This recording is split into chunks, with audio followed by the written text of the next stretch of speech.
বুঝলাম না, আজকার রাতটা কেমন জানি থমথমে। করিম ভাইজান কইছিল গোরস্থানে নাকি নতুন একটা সমস্যা দেখা দিছে, রাইতে নাকি কান্নার শব্দ শোনা যায়। ওই সব কথা বাদ দাও তো, তুমি তো এমনিতেই ডরপুক, তার উপরে রাত বিরাতে করিম ভাইয়ের লগে ঘোরো, আমার কিন্তু ডর লাগে। আরে ডরের কি আছে, করিম ভাইজান লগে থাকলে জমও আমারে শুইতে পারবো না। ভাইজানের কাছে এমন সব তাবিজ আছে, জিন ভূত সব পালায়া যায়।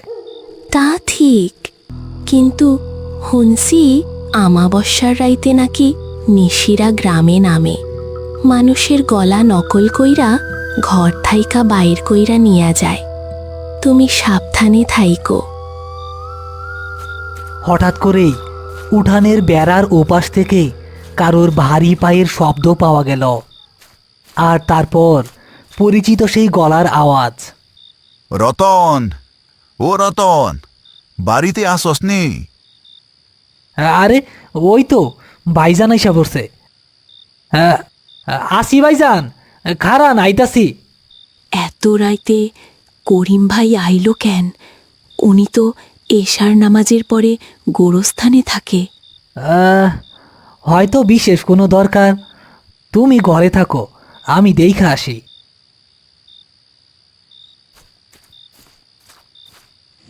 রতন দরজা খুলে উঠানে নামল, দেখল উঠানের এক কোণায় কাঁঠাল গাছের নিচে করিম দাঁড়িয়ে আছে। তার মুখটা আধারে ঢাকা, হাতে একটা বড় পলো আর কাঁধে গামছা। আসসালামু আলাইকুম ভাইজান, কি ব্যাপার, আজকা গোরস্থানে যান নাই? ওয়ালাইকুম আসসালাম। আজ গরুস্থানে কাম নাই। খবর পাইলাম পদ্মা দিঘির পানি কমছে, বিশাল বোয়াল আর শোল মাছ নাকি আটকা পড়ছে কাদার মধ্যে। চল আজ মাছ ধরতে যাই। পদ্মা দিঘি? ওই দিঘি তো গ্রামের সীমানার বাইরে, আর শুনছি ওইখানে নাকি খারাপ বাতাস আছে, মনুবীরা মানা করে ভাইজান। আমি লগে থাকলে তোর আবার কিসের ডর? তুই কি আমারে বিশ্বাস করস না রতন? নাকি বিয়া কইরা বউয়ের আসলে বাইন্ধা গেলি? সিসি ভাইজান, কি যে কন, আপনি কইলে আমি আগুনের নদীতেও নামতে পারি। খারান ভাইজান, আমি টর্চটা লয়ে আসি। আরে টর্চ লাগবো না,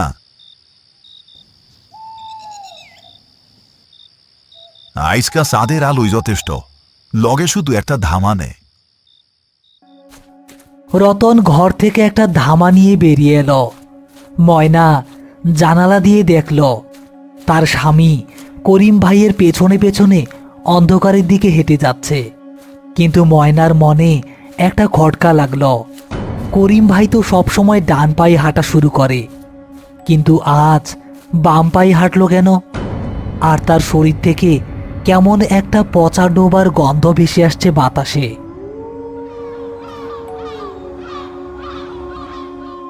গ্রামের নির্জন মেঠো পথ, দুপাশে ঘন বাঁশঝাড়, বাতাস একেবারে বন্ধ। করিম হনহন করে হাঁটছে, রতন তার সাথে তাল মেলাতে পারছে না। ভাইজান, একটু আস্তে হাঁটেন, আপনার পায়ে কি চাকা লাগাইছেন নাকি? আর আপনি আজকে কথা কইতাছেন না কেন? মাছের ধ্যানে আছি রতন, কথা কইলে মাছ পালায়। ভাইজান, একটা জিনিস খেয়াল করছেন? বাঁশঝাড়ের ওই মাথায় কে যেন বইসা আছে। আরে পাগলা কালু, ওরে বার্তা দিস না, চল। বাঁশঝাড়ের নিচে আসলেই কালু ফকির বসেছিল, ছেঁড়া কম্বল গায়ে। রতনদের দেখেই সে বিকট স্বরে হেসে উঠল। ও রতন, কার পিছে যাস? কার পিছে যাস? যার ছায়া নাই তার পিছে গিয়া কি মরবি? ওইটা তো মানুষ না, ওইটা মায়া, মায়া। এই পাগলা, চুপ কর। ভাইজান, দেখছেন পাগলে কি কয়? পাগলের কথায় কান দিস না রতন, বিঘিয়াই সাবরছে, পানির শব্দ শুনতে পাস? পদ্মা দিঘির পার, দিঘির পানি তেলতেলে কালো, চাঁদের আলো পানিতে পড়ে অদ্ভুত এক মায়া তৈরি করছে। ছদ্মবেশী করিম দিঘির একদম কিনারে গিয়ে দাঁড়ালো। রতন, তুই পানিতে নাম, আমি পারে থাকি। তুই ধামা দিয়া কাদা থাক, মাছ পাবি। ভাইজান, আপনি নামবেন না? পানি তো অনেক ঠান্ডা মানে হইতেছে। আর গন্ধটা, ভাইজান, এই পচা গন্ধটা আপনার শরীর থেকে আসতেছে না তো? করিম ঘাড় ঘুরিয়ে রতনের দিকে তাকালো। তার চোখ দুটো এখন আর স্বাভাবিক নেই, জ্বলন্ত কয়লার মতো লাল। মুখে কোনো হাসি নেই, চামড়াগুলো যেন ঝুলে আছে। এক গন্ধ? হ, কবরের গন্ধ। তুই নামবি কি না ক, নাকি আমি তোরে নামাবো? আপনি আপনি কে? আপনি তো করিম ভাইজান না? করিম ভাইজান তো আতর মাখে, পচা গন্ধ গায়ে থাকে না। আপনি কে? আমি করিম, আমি তোর জম। পানিতে নাম, পানিতে নাম কইতাছি। করিমের হাত দুটো হঠাৎ লম্বা হয়ে রতনের দিকে এগিয়ে আসতে লাগলো। রতন ভয়ে পড়ে গিয়ে পেছনের দিকে সরতে লাগলো। ঠিক তখনই গ্রামের দিক থেকে কারো দৌড়ে আসার শব্দ শোনা গেল। রতন, ও রতন, খবরদার, পানিতে নামবি না। পদ্মা দিঘির পার, পরিবেশ থমথমে। করিমের হাত রতনের গলার কাছে প্রায় পৌঁছে গেছে। ঠিক সেই মুহূর্তে ঝোপের আড়াল থেকে আসলো আসল করিম। এক হাতে হ্যারিকেন আর অন্য হাতে একটা লোহার শিক নিয়ে বাঘের মতো গর্জন করে বেরিয়ে এলো। রতন, মাটিতে শুইয়া পড়, খবরদার ওর চোখের দিকে তাকাইবি না, ওইটা শয়তান। ভাইজান, আপনি আপনি এইখানে? তাইলে তাইলে আমার সামনে এটাকে? রতন, ওরে বিশ্বাস করিস না, ওইটা মায়া। আমি তোরে বাঁচাইতে আইছি, আমার হাত ধর। রতন কার কথা বিশ্বাস করবে বুঝতে পারছে না। সে ভয়ে থরথর করে কাঁপছে। আসল করিম আর দেরি করল না। সে পকেট থেকে এক মুঠো পরা সর্ষে বের করে বিসমিল্লা বলে ছদ্মবেশী মূর্তির দিকে ছুঁড়ে মারল। সরিষা গায়ে লাগতেই ছদ্মবেশী করিম বিকট আর্তনাদ করে উঠল। সেই শব্দ কোনো মানুষের গলার শব্দ নয়, যেন হাজারটা শেয়াল একসাথে ডেকে উঠল। আহ, করিম, তুই আমার শিকারে হাত দিলি, তোরে আমি ছাড়ুম না, তোরে আমি ছাড়ুম না করিম। তোর বাপেরও ক্ষমতা নাই আমার ক্ষতি করার। আমার লগে আল্লাহ আছে, আর আছে দোয়া কালেমা পড়া এই তাবিজ। যা ভাগ, নাইলে এই লোহার বাড়ি দিয়া তোর মাথা ফাটাইয়া দিমু। এবার আসল করিম সাহস করে এগিয়ে গেল। ছদ্মবেশী মূর্তিটি এবার তার আসল রূপ ধারণ করল। তার শরীরটা লম্বা হয়ে তালগাছের সমান হয়ে গেছে, জিহ্বাটা ঝুলে পড়ল বুক পর্যন্ত। রতন এই দৃশ্য দেখে জ্ঞান হারিয়ে মাটিতে লুটিয়ে পড়ল। আইস বাইসা গেলি করিম, কিন্তু আমি আবার আসবো। আমাবস্যার রাত ফুরায় নাই, ফুরায় নাই, ফুরায় নাই। বলতে বলতেই মূর্তিটা কালো ধোয়ার কুণ্ডুলি পাখি দিঘির মাঝখানে ঝাঁপ দিল। দিঘির পানি তোলপাড় হয়ে উঠল, যেন কেউ বিশাল পাথর ছুঁড়ছে।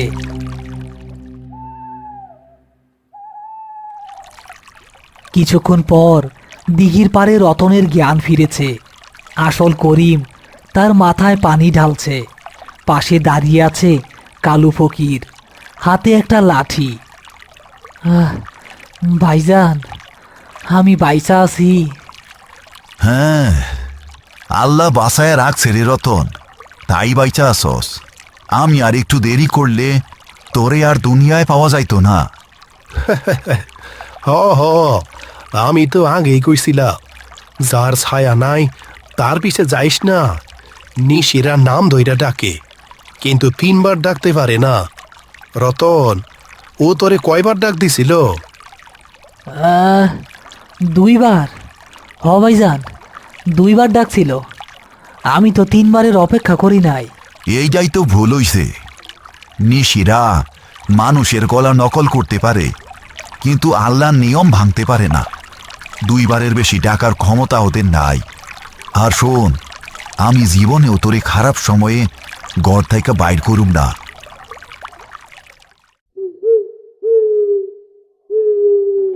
রতনের বাড়ির উঠান, শেষ রাত। ময়না হন্তদন্ত হয়ে বাইরে দাঁড়িয়ে আছে। করিম আর কালু ফকির ধরাধরি করে রতনকে নিয়ে এলো। ওগো, তোমার এই হাল কেমনে হইল? আমি তো তখনই বুঝছিলাম করিম ভাইজান সব সময় ডাইন পায়ে হাঁটা শুরু করে, কিন্তু আজকা বাম পায়ে হাঁটা শুরু করছিল। কাইন্দ না বোন, রতন ঠিক আছে, তবে ওরে আইজ রাইতে আর একা ছাইর না। আর এই নেও আমার তাবিজটা, তোমাদের কাছে রাখো। ভাইজান, এইটা তো আপনার সব সময়ের সঙ্গী। এইটা দিলে আপনি চলবেন কেমনে? আরে বুকা, আমার বুকের সাহসী আমার তাবিজ, এইটা তোর এখন বেশি দরকার। কালু ভাই, তুমি আজ রাইতে এই বাড়িতেই থাইকো, আমি ফজরের আজান দিয়ে আসি। করিম চলে যেতে উদ্যত হল। হঠাৎ কালু ফকির করিমের হাত চেপে ধরল। করিম, তুমি ওরে বাঁচাইলা ঠিকই, কিন্তু দিঘির ওই জিনিসটা তোমারে চিন্না রাখছে। সাবধানে থাইকো। লাশ দাফন করো ভালো কথা, কিন্তু জ্যান্ত শয়তানের লগে পাল্লা দেওয়া সহজ না। কালু ভাই, যার জন্ম হইছে তার মরণ আছে। শয়তান যদি চিনা রাখে, রাখুক, আমার মালিক আল্লাহ আমারে চিনে। ভোরের পাখিরা কিচিরমিচির করছে। গ্রামের মসজিদের মিনার থেকে ফজরের আজান ভেসে আসছে।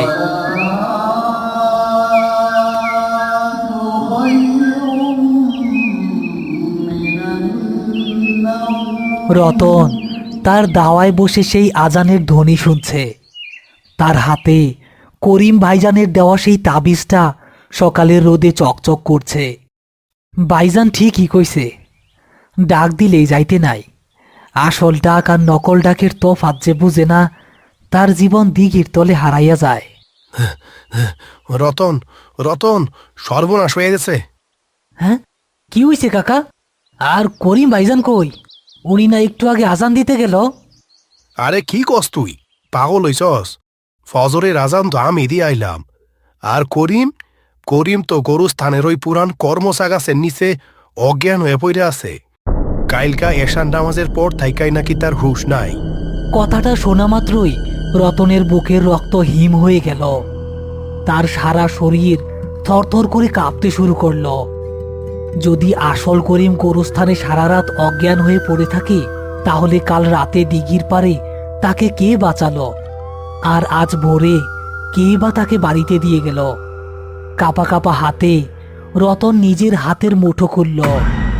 সকালের পরিষ্কার রোদে সে দেখল তার হাতে জিনিসটা করিম ভাইয়ের দেওয়া কোনো রূপার তাবিজ নয়, একটা পচা মানুষের আঙুলের হার। আর তাতে জড়ানো পুরনো কাফনের কাপড়ের টুকরো। ঠিক সেই মুহূর্তে রতনের ঠিক পেছনের বন্ধ ঘরটা থেকে অবিকল করিম ভাইজানের গলায় কেউ খিলখিল করে হেসে উঠল। কি রে রতন, আমি কইছিলাম না আমি আবার আসমু? আমি তো তোরে রাইখা যাই নাই, আমি তো তোর লাইগাই তোর ঘরে আইসা পড়ছি। হ্যালো প্রিয় বন্ধুরা, আশা করি আজকের ভয়ঙ্কর গল্পটি আপনাদের ভালো লেগেছে। যদি ভিডিওটি দেখে ভয়, রোমাঞ্চ বা মজা পেয়ে থাকেন, তাহলে অবশ্যই একটি লাইক দিয়ে আমাদের পাশে থাকুন। এমন আরও নতুন নতুন ভয়ঙ্কর ভূতের কার্টুন ও গল্প সবার আগে পেতে এখনই আমাদের চ্যানেলটি সাবস্ক্রাইব করে রাখুন। আজকের প্রশ্ন, করিমের রূপ ধরে যে মানুষটি এসেছিল, সে রতনকে কোন দিঘির পাড়ে নিয়ে গিয়েছিল? আপনার সঠিক উত্তর ও আপনার নাম কমেন্ট করে লিখুন। যারা আজকের প্রশ্নের সঠিক উত্তর দেবেন, তাদের নাম সবার আগে পরের ভিডিওতে মেনশন করা হবে। গত ভিডিওতে সর্বপ্রথম কমেন্ট করেছিলেন পূজা এবং অরুণ বর্মন। আর গত সপ্তাহের ভিডিওতে বলা প্রশ্নের যারা সঠিক উত্তর দিয়েছিলেন, তারা হলেন মোহাম্মদ মাহাদি হাসান, তোয়া, মাহমুদা আক্তার ইভা, মোহাম্মদ ফারুক, শায়না আক্তার, মাহিয়া মেহজাবিন মিষ্টি, আরিফ হাসান, শাহিদা, নাসরিন সুলতানা, প্রিয়ম চৌধুরী, আমিন শেখ, আজিজুল ইসলাম, ধামরাই থেকে অর্পিতা, মোসাব্বির, নাসির, শাহাদাত হোসেন, শুভ বিশ্বাস, মোসাম্মদ মারিয়ম আক্তার, নাসির উদ্দিন, রাকিব, স্বপ্না, সোহাগী আক্তার, ইয়াসিন আরাফাত সানি, মোহাম্মদ ফয়সাল খান, তিথি, মায়া, জুবায়ের, ইশতেহার, তাইবা সহ আরও অনেকেই। আপনাদের ভালোবাসা ও সাপোর্ট আমাদের আরও ভয়ঙ্কর ও আরও ভালো গল্প বানাতে উৎসাহ দেয়। সবাই ভালো থাকবেন। আবার দেখা হবে আগামী শুক্রবারে ভয়ঙ্কর কোনো গল্পে।